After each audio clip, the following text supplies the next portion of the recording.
절씩 교독하시고 마지막 절은 함께 읽겠습니다.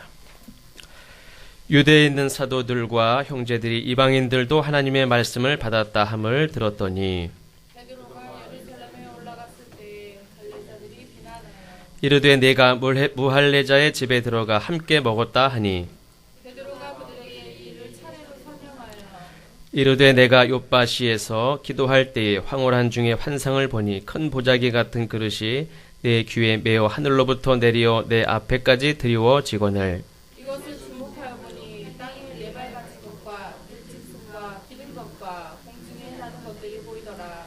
또 들으니 소리가 있어 내게 이르되 베드로야 일어나 잡아먹으라 하거늘 내가 이르되 주님 그럴 수 없나이다. 흙되거나 깨끗하지 아니한 것은 결코 내 입에 들어갈 일이 없었나이다. 또 하늘로부터 두 번째 소리가 있어 내게 이르되 하나님이 깨끗하게 하신 것을 내가 속되다고 하지 말라 하더라.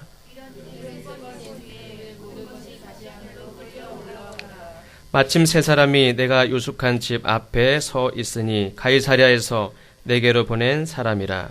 성령이 내게 명하사 아무 신발과 함께 가라 하시니 이 여자도 나와 함께 가서 사람의 집에 들어가니 그가 우리에게 말하기를 천사가 내 집에 서서 말하되 내가 사람을 요바에 보내어 베드로라 하는 시몬을 청하라. 그가 너와 내 온 집이 구원받을 말씀을 내게 이르리라. 왔다 하거늘 내가 말을 시작할 때에 성령이 그들에게 임하시기를 처음 우리에게 하신 것과 같이 하는지라. 주의 말씀에 요한은 물로 세례를 베풀었으나 너희는 성령으로 세례를 받으리라 하신 것이 생각나노라. 그런즉 하나님이 우리가 주 예수 그리스도를 믿을 때에 주신 것과 같은 선물을 그들에게도 주셨으니 내가 누구이기에 하나님을 능히 맡겠느냐 하더라. 그들이 이 말을 듣고 잠잠하여 하나님께 영광을 돌려 이르되 그러면 하나님께서 이방인에게도 생명 얻는 회개를 주셨도다 하니라. 아멘. 우리 가브리엘 성가대의 자와 같이 우리가 주 예수의 어서 오시옵소서 하는 그런 믿음의 고백이 있으시길 바라고, 그 예수님은 어디서 뵙는다고 그랬죠? 주 예수여 어서 오십시오. 그렇게 찬양을 했는데 어디서 예수님을 뵙는다고 그랬죠? 가사에? 여기서인가? 여기서? 땅끝에서 뵙는다고 그랬죠? 그 말은 이제 복음을 들고 전하는 그 현장에서 주님을 만난다. 예수님이 땅끝까지 이르러 증인이 될 것이다. 그랬으니까 예수님은 굳이 얘기를 한다면 여기도 마찬가지겠지만 복음을 전하는 현장, 땅끝, 예수님은 거기 계신데 우리는 그냥 여전히 그 자리에서 예루살렘에서 흩어지지도 않고 거기서 계속 거기서 기다리면 안 되는 거죠. 언제 어디서든지 복음을 전하는 현장에서 예수님을 만나게 될 줄로 믿습니다. 아멘. 우리는 더 나은 변화의 삶을 살기 위해서 어떤 경우에는 지금까지 내가 행하던 일이지만 그걸 그만둬야 되는 경우가 있고, 또 지금까지 행하던 일이든 아니면 아직 행하지 못했지만 추구해야 될 것이 있습니다. 지금까지 행하던 일들을 그만두는 건 지양이라고 하죠. 또 계속 지속적으로 추구해야 되는 거는 하는 거는 지향이라고 합니다. 말은 비슷한 것 같지만 하나는 그만두는 거고 하나는 계속 붙들고 지속적으로 추구하는 것이 지향입니다. 그래서 이 진정한 변화는 지양할 것과 지향할 것을 정확하게 분별해서 시행을 해야 됩니다. 지양할 것, 그만둬야 될 것인데 그걸 계속 고집을 부린다든지, 지향할 것, 적극적으로 추구해야 할 것인데 뒤를 미룬다든지 하면은 진정한 변화를 기대할 수가 없습니다. 그리고 변화되지 못한 사람은 적절하게 쓰임받기가 어려워요. 하나님께도 마찬가지예요. 하나님께서는 우리에게 처음부터 또 지금까지 또 앞으로도 계속해서 변화를 우리에게 요구하시는데, 세례 요한도 그랬고 예수님도 그랬고 그의 제자들도 그랬고 또 그 전에 수많은 선지자들도 외쳤던 것이 뭐냐면 회개가 뭡니까? 변화의 변화. 예수님을 닮아가는 삶을 요구하셨어요. 회개와 더불어서 계속 예수님을 닮아가는 모습을 요구하셨어요. 그냥 됐다 그러지 않았습니다. 이 또한 변화입니다. 어린 나이와 같은 신앙에 머무르지 않고 청년과 같이 더 나아가서 성인과 같은 그런 믿음으로 또 그리스도의 장성한 분량에 이르기까지 자라나야 한다고 말씀하셨습니다. 그러니까 그것도 변화를 요구하신 겁니다. 그래서 하나님께서는 우리에게 시대를 초월해서 여전히 변화를 요구하고 계시고 또 하나님 부르신 그날까지 하나님이 원하시는 모습으로 우리는 변화되어 가야 하는 존재인 줄로 믿습니다. 구원받은 그 자격 하나 가지고 이제 됐다 안주하는 사람이 있습니다. 근데 어떤 사람은 구원받았으니 이제 하나님이 기뻐하시는 그런 모습으로 그런 삶으로 살아가고 주를 닮아가는 삶으로 변화를 추구하는 사람이 있습니다. 그러니까 그 사람은 신앙 생활을 한다고 할 수 있지만 더 나은 신앙의 삶을 추구하지 않는 사람, 이 사람은 신앙은 가졌다고 말할 수 있을지 모르겠지만 신앙 생활을 한다고는 말하기 어려워요. 우리는 신앙 생활 하십니까? 이거는 계속 변화를 추구하고 더 나은 삶을 하나님이 기대하시는 하나님이 원하시는 장성한 분량에 이르기까지 자라나려고 나름대로 애쓰고 몸부림도 치고 그렇게 하는 사람이 신앙 생활을 하는 거예요. 변화를 거부하는 사람은 신앙 생활을 할 수가 없어요. 성경의 증거도 사실은 하나님을 만나고 그냥 만난 사람을 얘기하는 게 아니에요.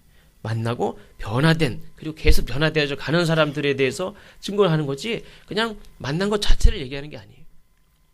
하나님 말씀에 의지하여 변화된 삶을 살았고 또 계속 변화되어 가고 있는 그런 사람들을 증거했습니다. 그런 의미에서 신앙 생활은 단지 교회를 다니는 게 아니에요. 나의 가치를 포기하고 하나님의 뜻에 합당한 삶으로의 변화를 부단히 추구하는 삶이 바로 신앙 생활이에요.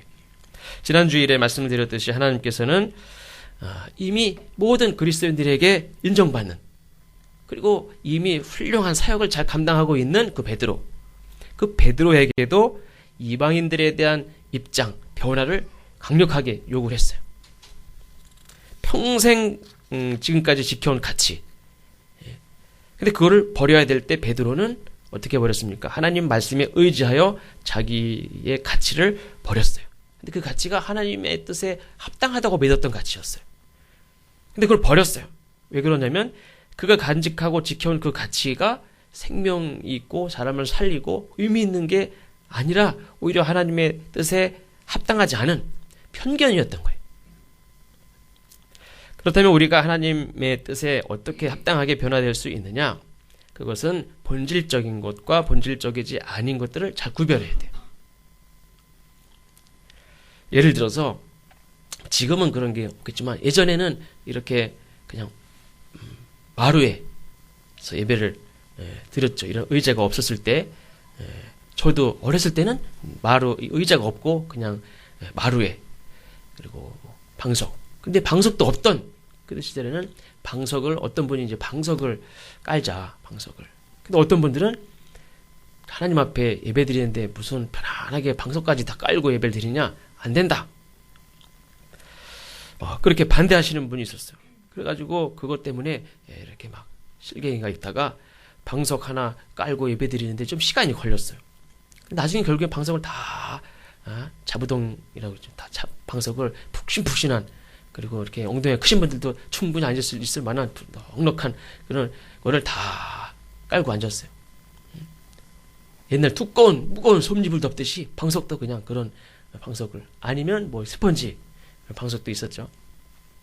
근데 어떤 교회는 방석을 깔고 예배 드리다가 한참 있다가 보니까 서울의 어떤 교회들 보니까 의자를 놓고 예배를 드리는 거예요. 우리도 의자를 놓고 예배를 드렸으면 좋겠다. 그랬더니 어떤 분들은 어떻게 하나님 앞에 의자에 앉아서 등 딱 기대고선 딱 앉아가지고 예배를 드려. 무릎 꿇고 예배를 드리듯 시원찮은 판에 의자에 앉아가지고 실제로 지금 신발을 안 신었으니까 그게 별로 그렇지 않지만 이렇게 신발 신고 예배 드리는 분들은 다 다리 다 꼬고 하는 분들도 많죠. 그게 꼭 뭐 나쁘다기보다 또 습관, 그래야 편하신 분들이 있어요. 근데 그렇게 하고 또 이렇게 편한 분들도 있어요. 또 이렇게 그래야 이렇게 배도 든든해지고 이렇게 또 이렇게 편안해지고 이렇게 안정되잖아요. 이렇게 그러면 이거 때문에 잠도 오기도 쉽고 이렇게 그냥 이렇게 있으면 좀 뭔가 부족하죠. 이렇게 해서 다리도 꼬고 이렇게 하고 등도 이렇게 되고 엉덩이도 좀 빼고 무릎 꿇고 이렇게 예배를 드려야지 어떻게 등 딱 깨대고 앉아서 이렇게 구경하러 왔어 지금 예배를? 저기 이슬람 사람들은 그냥 어떻게 하면 그냥 엎드릴까? 그냥 그 사람들이 그냥 바짝바짝 엎드리잖아요. 거기는 의자 앉아서 이렇게 구경하듯이 그렇게 안 하잖아요. 엎드려서 지금도 사찰에 의자 있는 거 봤어요? 그러니까 우리나라 정서에서는 엎드리는 거지 무슨 의자 앉아가지고 이렇게 그게 예배라고 볼 수 없는 거예요. 구경이지. 그래가지고 의자 안 돼. 다 의자 놓는다고 다 해도 우리는 안 돼. 그래가지고 막 이렇게 싸우는 결국에 다 의자 놓고 예배 드리죠. 그리고 새벽 예배만큼은 이렇게 방송 놓고 무릎 꿇고 기도하는 그런 공간을 따로 마련하기도 하고 물론 하나님을 향한 경건 자세부터 뭔가 달라야 된다 하는 생각은 일리가 있는 거고 그거는 맞는 말이죠. 공부하는 학생이든 어떤 제가 페이스북에 누가 올린 거 보니까 성공한 3%의 사람들의 특징 중에 하나가 자세가 다르대요. 꼭 뭐 그 사람이 무슨 뭐 의지가 강하고 뭐 머리가 좋고 기본적인 뭐 받쳐주는 게 있는 것도 있을 수 있지만 자세가 다르대요. 그 제목이 뭐냐면 상위 3%에 있는 사람들은 펜을 빌리지 않는대요. 무슨 말인지 아시나요? 펜을 가지고 다닌다는 거예요. 늘 메모를 하고 늘 자기 펜 그것도 그냥 아무나 펜이 아니라 늘 자기 펜 늘 쓰는 자기 펜을 가지고 다니고 늘 메모를 한대요. 뭔가 다른 점이 있다는 거예요. 그 사람들을 뭐 너무 이렇게 비할 건 없고 여기 뭐 상위 3% 드신 분들 없죠. 세계에서 상위 3% 그래서 항상 뭐 비행기 타도 따로 이렇게 특별하게 타고 근데 그 사람이 틀린 점이 볼펜을 빌리지 않는데 자기 볼펜을 딱 가지고 다니고 항상 메모하고 태도도 다르고 사람 대하는 태도도 늘 깍듯하고 뭔가 다른 점이 있는데 또 여러 가지가 있지만 자세가 물론 중요해요. 예배도 자세가 참 중요해요. 공부하는 학생도 엎드려서 공부하는 걸 좋아하는 학생들은 앉아서 딱 자세 잡고 공부하는 사람보다 당연히 공부 시간이 짧죠. 왜 그러냐면 이렇게 하다 보면 이렇게 하고 이렇게 하다 보면 이렇게 하고 이렇게 하면 팔도 아프고 아휴 여기 누가 여기다 천장에다 이렇게 나는 누워있고 천장에 책 붙어 있으면 얼마나 좋을까. 이렇게 하면 넘어가고 이렇게 하면 넘어가고 저도 그런 적이 생각이 있었는데 어떨 때 너무 귀찮으니까 어렸을 때는 이렇게 있으면 누가 머리 감겨주는 게 없을까 이런 것도 생각한 적이 있어요. 근데 지금 뭐 그런 게 나오죠. 뭐 이렇게 가만히 있어 머리도 감겨주고 뭐 이렇게 생각하면 상상할 수 있는 건 다 만들어지는 것 같아요. 어쨌든 등 딱 기대고 앉아서 예배 드리는 게 무슨 예배야. 그래서 그걸 가지고 싸우다가 결국에는 상처만 남고 어차피 다 의자 놓고 앉아서 예배 드려요. 이거는 본질적인 게 아니에요. 본질적이라고 생각할 수도 있어요. 자세가 중요하다. 근데 이거는 얼마든지 얘기를 해서 할 수 있어요.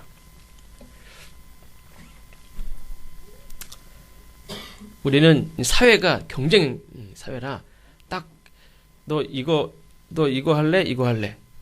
그럼 우리는 항상 이거 둘 중에 하나만 선택을 해야 된다고 생각해요. 근데 사실은 이거 말고 다른 것도 할 수 있거든요. 다른 방법도 얼마든지 있어요. 근데 우리는 늘 이렇게 주어진 상황에 이렇게 늘 갇혀가지고 어떻게 할지 모르는 그래가지고 이거 아니면 내 생각이 아니면 무조건 싸우는. 근데 얼마든지 대화도 하고 타협하고 이해도 하고 예를 들면 어떤 분들은 앉아있는 게 너무 관절도 아프고 다리도 아프고 그렇다고 다른 분들 계신데 다리 쭉 펴고 이기도 그냥 힘들어서 다리 이렇게 모으고 있는 분들도 있단 말이에요. 근데 그 연세 드신 분들은 딱 등 대고 이렇게 다리 펴고 있으면 얼마나 좋아요. 또 어떤 분들은 그것이 오히려 불편하고 또 저 의자에서도 또 이렇게 다리를 꼭 이렇게 양반 다리 하고 또 앉는 분들도 있죠. 그게 편하니까 또 그렇게 하고. 어쨌든 그거 가지고 싸울 것까지는 없는 거예요. 싸우려면 사도 바울이 뭘 가지고 싸웠죠? 선한 싸움을 싸웠다고 그랬어요. 자기 안에 있는 육신의 소욕과 싸웠어요. 거짓 교사 이단들과 싸우고 복음을 전거하기 위해서 자기와의 싸움을 오히려 더 했어요. 그런 거 가지고 싸울 게 없어요. 하나님의 뜻에 합당하게 우리가 변화되기 위해서는 또 한 가지는 형식에 우리가 빠지면 안 돼요. 1절 3절에 보면 유대에 있는 사도들과 형제들이 이방인들도 하나님의 말씀을 들었다 함을 들었을 때 베드로가 예루살렘에 올라왔을 때 할례자들이 비난하여 이르되 네가 무할례자의 집에 들어가 함께 먹었다. 베드로가 기쁜 마음으로 예루살렘에 돌아왔는데 교회 사도들 같이 사역을 했던 사도들조차도 교인들이 눈빛이 달라졌어요. 베드로를 선교 여행을 다녀온 베드로를 환영하기보다는 찬바람이 쌩쌩 불어 말을 짧게 한마디 했는데 그게 그냥 가시 같은 말이에요. 성경 본문에는 짧게 말씀을 하고 있지만 비난하여 이르되 이렇게만 되어 있죠. 네가 무할례의 집에 들어가 함께 먹었다. 당신 선교 여행을 다녀온다고 갔다 오더니 어떻게 이 왕인 집에 머물면서 함께 식사하고 세례까지 베풀었느냐. 그래, 로마 백부장 집에 으리으리한 집에서 좋은 거 먹고 대접받으니까 그래 좋았어. 더러운 이방인들하고 어울리다 왔으니까 당신은 율법을 어겼어. 당신은 부정하고 변질됐어. 당신은 이 강단에서 설교할 자격도 없어. 우리를 가르치려고 하지 말고 우리는 당신도 따르지도 않을 것이고 당신은 사도도 아니야. 우리는 너무 쉽게 그렇게 남을 탁 판단하고 비판해요. 왜 그러냐면 내가 가지고 있는 형식, 내가 제도, 내가 지키고 있었던 그 법, 그게 중요하다고 생각하기 때문에 그렇습니다. 그 사람이 왜 그렇게 했는지, 어떤 사건이 있었는지, 어떤 동기로 그 일을 했는지는 생각하지 않고 그냥 형식에 얽매여서 그 사람보다, 그 영혼보다 일이나 법을 더 중요하게 생각해요. 예를 들면 사마리아인의 비유에서도 볼 수 있듯이 레위인이 아무리 바쁘기로서니 강도 만난 자를 돌보지 않은 거는 하나님께 용납이 되지 않아요. 17절 말씀에 보면 하나님이 우리가 주 예수 그리스도를 믿을 때에 주신 것과 같은 선물을 그들에게도 주셨으니 이렇게 말씀했습니다. 우리 유대인에게 주신 선물을 이방인들에게도 똑같이 주셨다는 것을 말씀하고 있어요. 어떤 선물입니까? 구원의 선물, 성령의 선물을 이방인에게도 주셨다. 나에게 주신 것을 이방인들에게도 똑같이 주셨다는 거예요. 유대인들이 왜 화를 냅니까? 나에게 준 것을, 그거는 나를 괜찮은 사람으로 보는 거야. 내가 받을 만한 사람. 그리고 근데 나에게 주신 것을 저 더러운 이방인들한테 짐승만도 못한 저 사람들에게 줬어? 그럼 내가 어떻게 되는 겁니까? 내 가치가 같이 떨어지는 것 같이 생각하는 거예요. 특별한 거를 나한테 주셨어요. 그걸 주셨습니다. 그때는 하나님 나에게 특별히 주신 거예요. 그러니까 내가 가치가 올라가죠. 그럼 짐승만도 못하게 여긴 사람들에게 똑같은 걸 주셨어요. 그럼 순식간에 내 가치가 떨어진다고 생각을 해요, 우리가. 그렇죠? 저 사람들 받는 거랑 나 받는 거랑 똑같아, 알고 보니까. 그러니까 자존심이 상해요. 예수님의 비유 말씀에 이런 말씀이 있죠. 농장 주인이 아침부터 일찍 와서 일한 사람과 늦게 와서 일한 사람에게 돈을 똑같이 줬어요. 일찍 와서 일한 사람이 어떻게 얘기합니까? 막 화를 내면서 따져요. 왜 화를 내면서 따집니까? 나는 일찍부터 와서 일을 했는데 왜 저 사람하고 돈을 똑같이 주느냐? 반대로 얘기하면 저 사람은 늦게 왔는데 왜 나를 똑같이 주느냐? 어떻게 하라는 거죠? 나를 더 주든지 저 사람은 덜 주든지 하라는 거예요. 늦게 온 사람은 늦게 왔으니까 일찍 온 사람하고 차별을 두라는 거예요. 그게 공평하다고 생각하는 거예요, 이 사람. 그래야 내 자존심이 상하지 않는 거예요. 그럼 내가 뭐가 돼요? 나 일찍 와서 일하는 사람은 뭐가 돼요? 똑같이 주면. 우리는 늘 저 사람하고 상대 비교를 해서 늘 우리는 자존심도 상하고 화도 나고 자기가 같이 떨어진다고 생각하고 자존심을 상해요. 근데 주인이 뭐라고 합니까? 내 맘이야. 그 이전에 또 뭐라고 그럽니까? 원래 계약한 돈 줬잖아. 그쵸? 덜 준 것도 아니에요. 그냥 오늘 하루 10만 원 일할 수 있어요? 예. 그래, 알았어요. 10만 원 줬잖아요. 근데 뭘 따져? 늦게 온 사람 내가 더 많이 주든 늦게 주든 그건 자기가 상관할 게 아니에요. 근데 주인한테 요구하는 거예요. 똑같이 주라는 거예요. 그건 주인 마음이에요. 내가 원래 받으려고 했던 걸 깎았다면 문제가 되지 마. 깎았습니까? 원래 얘기한 거 더 줬잖아요. 그대로. 근데 우리는 늘 저 사람과 비교해서 내가 자존심이 상하고 주인한테 막 요구하는 거예요. 나를 더 주든지 저 사람 덜 주든지 그걸 요구를 해요. 우리는 예수님을 믿으면서도 내가 무시하던 자들이나 이런 사람이 나와 똑같은 대접을 받으면 기뻐하면 참 좋겠는데 그걸 못하는 거예요. 자존심이 상해하는 것이 우리의 모습이에요. 이스라엘 백성들은 이방인도 구원받을 수 있다는 사실, 이방인도 하나님께 사랑하신다는 사실을 생각하지도 못했고 또 그들에게 말씀을 전한 베드로를 비난했고, 그래서 사실은 하나님의 말씀에 불순종하고 끝까지 거역했던 요나, 이 요나는 그 요나 한 사람을 얘기하는 게 아니라 오래전부터 이방인들을 받아들이지 않고 무시했던, 자기들만 생각했던 그 이스라엘 백성들이 뿌리 깊은 그 이방인들을 배척하는 역사를 얘기하는 거예요. 그 사람을 통해서 유대인들을 하나님께서 말씀하시는 거예요.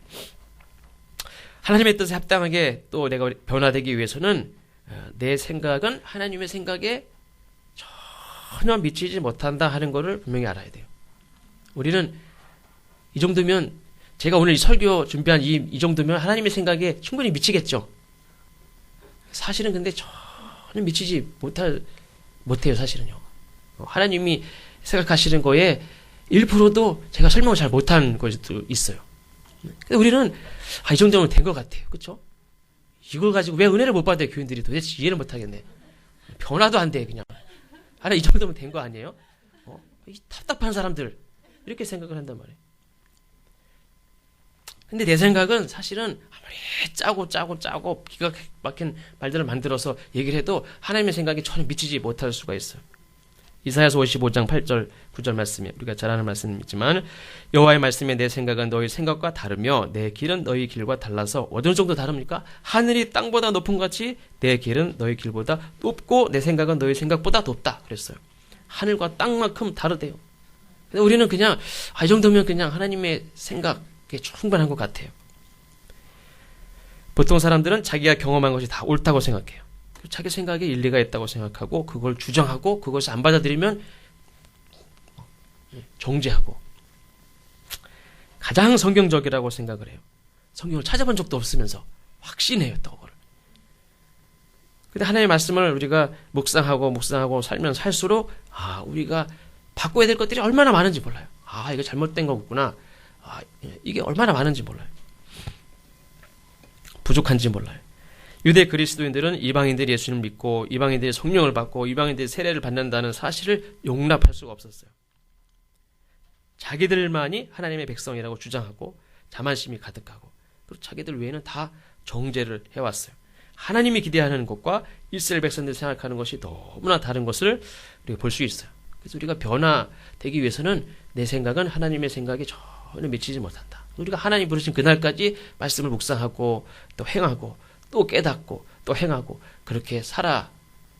예수님은 온전해지라고 했지만 목표는 분명해요. 그것을 위해서 우리가 달려가지만, 그리고 사실은 카톨릭 같은 데서 성인이라고 이렇게 그렇게 얘기할 것도 없는 거 사실이죠. 그건 없어요. 우리는 그냥 계속 순례자고 계속 추구하고 그냥 달려가는 사람이지, 뒤를 돌아보면서 내 밑 이 정도 그거 볼 수가 없어요. 우리는. 성도들이 이해하지 못하죠. 비판합니다. 그 유대 그리스도인들에게 베드로가 어떻게 했습니까?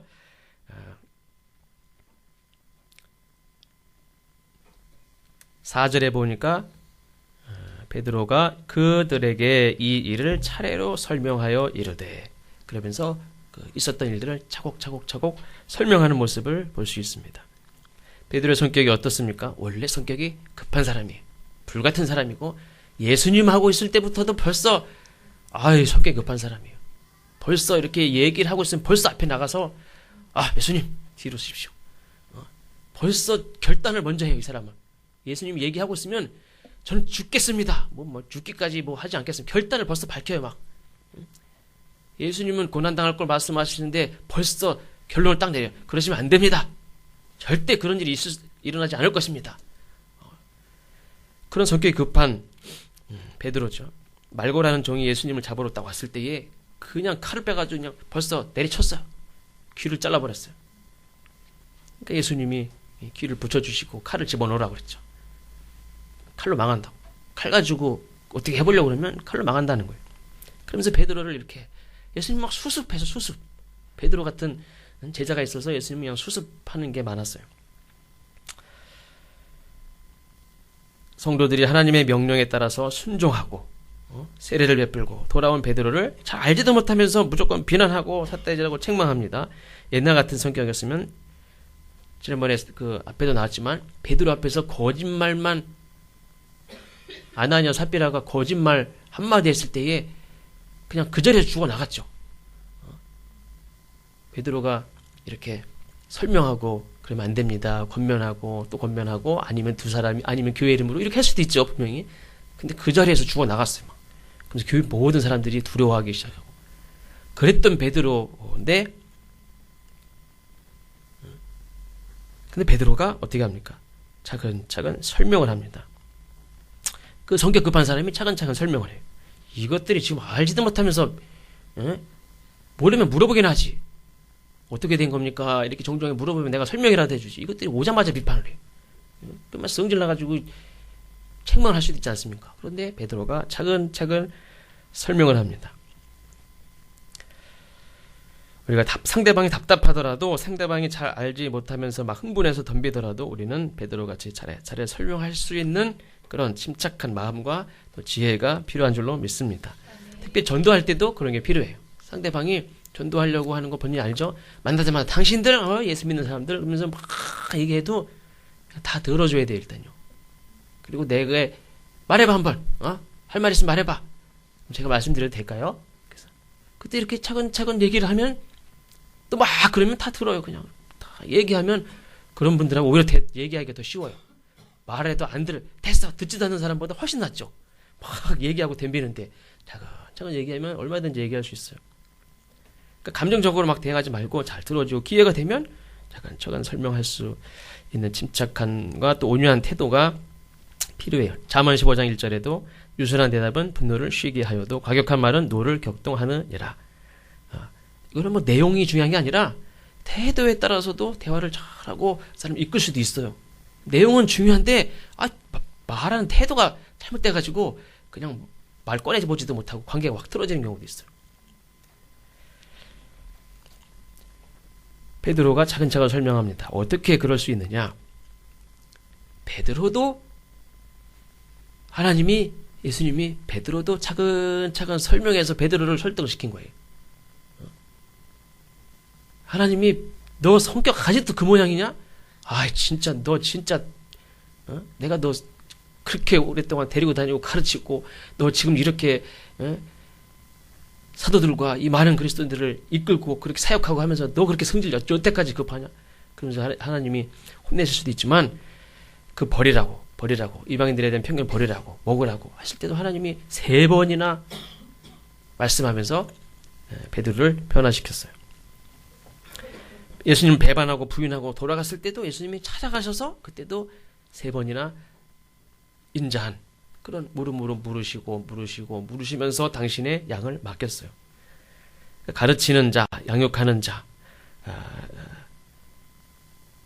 무조건 가르치려고만 하는 것이 아니라 베드로와 같이 상대방을 이해하고 또 겸손하게 차근차근 설명하는 태도도 있어야 될 줄로 믿습니다. 그래서 배우는 사람은 어떻게 배웁니까? 사랑하는 사람, 존경하는 사람, 신뢰하는 사람을 통해 배우지 그 말이 옳다고 배우는 게 아니에요. 그 사람 말이 옳아요. 근데 싫어요. 싫으면 끝이에요. 그냥 두 사람하고 얘기를 해요. 상담하는데 저 사람이 말은 다 옳아. 근데 싫어. 기분이 나빠요. 그건 절대 배울 수 없어요. 인격적인 관계가 성립이 되지 않으면 배우지도 않고 성장하지도 않고 변화되지도 않고 영적으로 건강해지지도 않아요. 베드로는 자기에게 주신 말씀, 고넬료에게 있었던 사건, 또 6명의 성도들과 함께 고넬료 집에서 교제하고 세례를 베풀고 성령이 충만했던 사건들을 차근차근 설명할 때의 18절 말씀에 보니까 저희가 이 말을 듣고, 저희가 누굽니까? 방금 전까지만 해도 베드로를 비난하던 성도들이에요. 저희들이 이 말을 듣고 잠잠하여 하나님께 영광을 돌려 가로되 그러면 하나님께서 이방인에게도 생명하는 회개를 주셨도다 하면서 성도들이 하나님께 영광을 돌립니다. 분노가 변해서 하나님께 영광을 돌리는 찬양이 됐어요. 그러니까 이구동성으로 하나님이 저 이방인들에게도 구원 얻는 회개를 주셨구나, 그 사실을 기뻐했어요. 그러니까 우리는 하나님 하신 일에 대해서, 하나님이 요구하시는 변화에 대해서 싸우려고 들지 말고, 따지지 말고, 괜히 자존심 내세우면서 막 세월 허송하고, 어떻게 내한테 이럴 수가 있습니까? 나 자존심 상해서 신앙생활 못하겠습니다. 그리고 막 그렇게 세월을 하면 안 돼요. 하나님 요구하실 때 그 즉시 순종하고 또 사역을 감당하고 하나님 영광을 돌리는 우리 모두가 되어야 될 줄로 믿습니다. 아까 그 농부의 이야기 같이 내게 주신 거 흡족하고 감사하고 만족하고 충분해요. 저 사람하고 비교해서 열받을 것도 없어요. 마음 상할 거 없는 거예요. 열등감 빠져 있을 시간도 없어요. 저 사람은 나중에 들어왔는데 왜 우리하고 똑같이 대접하냐고 따지거나 마음 상해할 것도 없어요. 다 하나님의 마음이고 실제로도 나중된 자가 먼저 되는 경우가 조금이 아니라 많다고 그랬어요. 그러니까 하나님의 나라는 침노하는 자의 것이다. 이건 뭐 그래서 점령한다는 의미가 아니에요. 이건 누구에게나 다 열려져 있어요. 우리의 생각이 하나님 생각과 다를 때 본질적인 게 아니면 하나님하고 또 그거를 권면하는 자와 싸우지 말고 순종하고, 본질적인 것이라고 할지라도 우리는 하나님의 뜻이 어디에 있는지를 하나님께 묻고 또 분별할 수 있는 지혜를 구해야지. 이건 본질적인 건데 이거는 포기할 수 없어. 그리고 무조건 방어진을 먼저 치는 게 아니라 그걸 포기하는 소리가 아니죠. 하나님에게 묻고 다시 묵상하고 내가 잘못된, 내가 부족한 것이 뭐가 있는지를 생각할 수 있어야 우리가 변화가 될 수 있어요. 먼저 하나님 앞에 내 생각, 내 경험, 판단을 내려놓을 준비를 해야 된다고 그랬죠. 전에도 언제 말씀드렸죠. 어떤 교회 장로님들이 수십 명인데 기획회의를 하면 회의를 하는데 한 명도 하나님 앞에 그 문제를 가지고 기도한 적이 없이 회의를 하는 거예요. 그게 뭡니까? 다 자기 생각에, 목사님 이거 이렇게 하면 좋을 것 같은데요. 다 자기 생각인 거예요. 100% 다 자기 생각이에요. 근데 그게 옳다고 생각이 드니까 더 문제인 거라고. 모르면 잘 모르겠는데요. 기도해 봐야 되겠는데. 이렇게 해야 될 텐데. 이게 아니까 문제가 되는 거예요. 아니까 하나님 앞에 안 물어봐요. 거기에 확신까지 생겼어요. 물어본 적도 없는데 딱 떠오르고 이게 분명히 만든 것 같고 확신이 생겼어요. 그러니 하나님 앞에 물어볼 필요도 없죠. 이 사람이 또 말도 잘해. 그럼 이제 회의에서 그걸 다 설득해가지고 그냥 나가는 거예요. 그러면 전혀 하나님 그런 거죠. 어떤 왕들도 그렇고 지도자도 그렇고 어떤 일도 그렇고 너희들이 나랑 의논한 적이 있느냐? 내가 이 사람을 세우는데 나한테 의논한 적이 있느냐? 난 저 사람 모른다. 나는 그 일 나는 몰라. 그렇게 말씀하신다고 그랬죠. 내가 하나님을 위하여 무엇을 했습니까? 그게 중요한 게 아니라고 그랬죠. 하나님이 나를 사용한 게 아니라면, 내가 아무리 하나님을 위해서 뭔가를 했어도 그게 하나님이 나를 사용한 게 아니라면 그건 그냥 기분이 나쁘겠지만 허짓한 거예요. 중요한 것은 내가 하나님이 원하시는 모습으로 변화되고 하나님이 원하시는 모습으로 사용이 되었느냐, 쓰임을 받았느냐. 그러니까 나는 얼마나 내가 귀하냐, 그것보다도 하나님 앞에 쓰임 받는 게 더 중요한 거죠. 베드로와 같이 나뿐만 아니라 우리 모두가 하나님 앞에 아름답게 합당하게 변화되어서 또 하나님의 때에, 또 새로운 시대에 하나님이 새롭게 역사하는 그 때에 합당한 모습으로 우리가 쓰임받는 우리 모든 성도들이 되시기를 주의 이름으로 축원합니다. 기도하겠습니다. 하나님께서 우리에게 하나님